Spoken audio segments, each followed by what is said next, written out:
What's up, YouTube? I'm here to do my recap of UFC 177, Dillashaw versus Soto. I'm pretty sure everyone who saw it knows, Barao didn't make weight, so Soto stepped up, and somebody else, Henry, the guy that was supposed to fight Scott Jorgensen, didn't make weight either, so the fight went from 10 fights to 8. Let's start from the bottom. Chris Wade versus Kane Kazaro. It's like I thought Chris was the better wrestler, and then he caught him in a guillotine. The fight was really quick. I think it was only like a minute long. Nothing really. He took him down. Kane tried to get up. As he was getting up, Wade went for the guillotine, and that was it.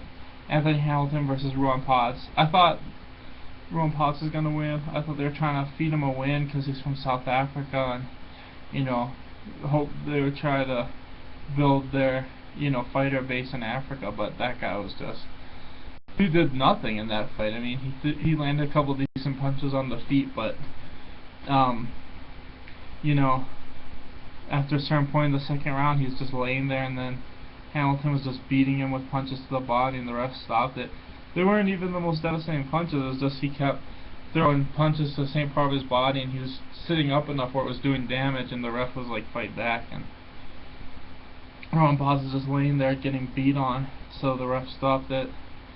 Next we had Brunson versus Larkin, and this is what I thought. I thought it would be exciting at times, but for the most part it would just be Brunson getting takedowns, laying on him, and getting the decision win.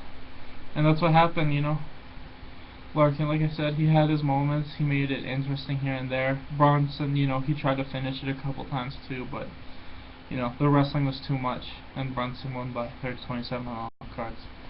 Next we had Yancy Medeiros, and the first one was really exciting. It was really back and forth, and Yancy's wrestling defense looked really good, and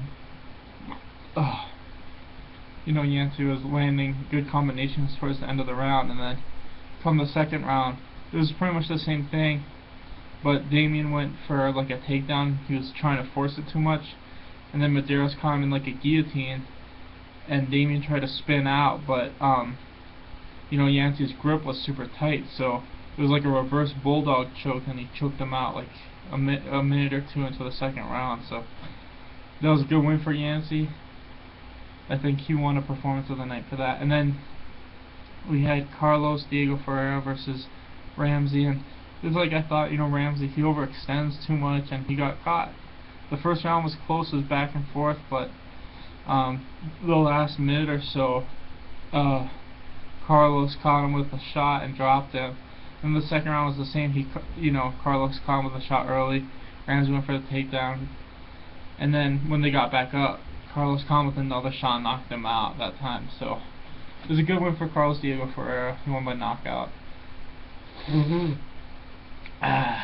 Next week we had Bethe Correia versus Shania Baszler, and it's I thought it was going to be a decision, but Shania Baszler was getting tired going into the second round, and the first round was close. It could have went either way, but come the second round she was getting tired, and it was a good combination. If you guys want to watch some nice, you want to watch a beating, I mean, that whole second round was pretty much just Correia just laying shots into her.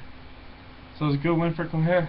On the co-main event was Tony Ferguson versus Castillo, and I thought Tony won the first round and Castillo won the third.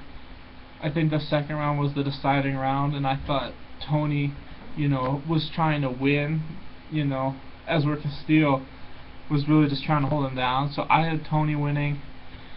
I think, activity should get you more points than just holding top control. So it was a good fight. Split decision win for Tony. I'm glad he won because, he is the more exciting fighter. He actually goes for stuff, and he puts himself in bad positions to try to finish the fight, and he's exciting. The main event, TJ Dillashaw versus Dos Soto, was pretty much the same fight as Sorry, I'm not feeling good. Whew, I don't know what it is. Like something weird just happened. Alright. TJ Dillashaw versus Joe Soto.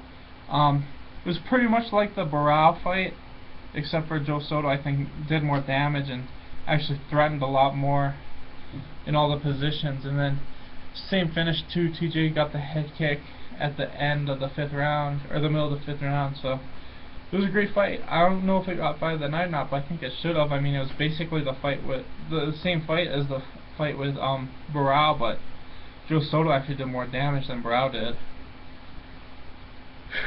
Thanks for watching, you guys. Next fight is Souza versus Mousasi, and I'll have predictions up for that soon. Please like and subscribe. Thank you for watching.